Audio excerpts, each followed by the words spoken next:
Nitong January 23, eksklusibong nakasama ang GMA Integrated News sa pag-iinspeksyon sa 20-foot container van na ito na galing Pakistan sa joint operation ng NBI, PIDEA, BOC at DOJ.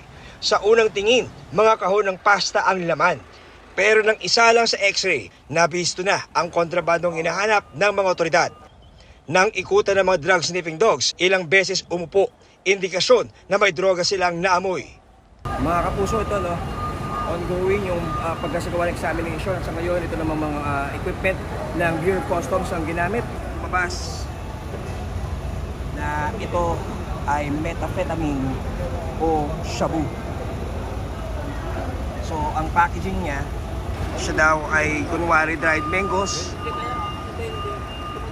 Pero ang laman niya talaga, mga kapuso, ay shabu. Sa 658 na kahon na nakuha sa container van, 58 kahon ang nakuhanan ng droga na aabot sa mahigit 400 kilo. We are under arrest for violation of Section 4 of RA 9165. Section 4 is importation of illegal drugs. Lumutang ang 5 tao na mga customs broker at consignee na dapat ay tatanggap ng container. Lahat sila inaresto ng NBI. Dineclare nila as cartons of vermicelli and custard. Ngayon ba't nakapasok dun sa box ay itong mga shabu.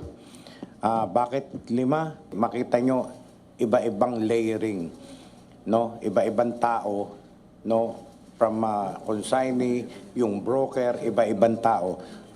Layering ang tawag namin dun para hindi agad namin matumbok. We have conducted already the test and it is positive for confirmatory test. It is positive for methamphetamine hydrochloride. Ayon sa NBI Dangerous Drugs Division, malaki ang naitulong ng impormasyong nakuha nila mula sa kanilang Australian foreign counterparts na nauwi sa pagkakasabat sa droga. Ito yung pinakamalaking drug bust so far this year. No? So, naghahalagang 2.7 billion pesos. Very brazen yung attempt nila na magpasok ng mga ganitong halaga, no, na droga.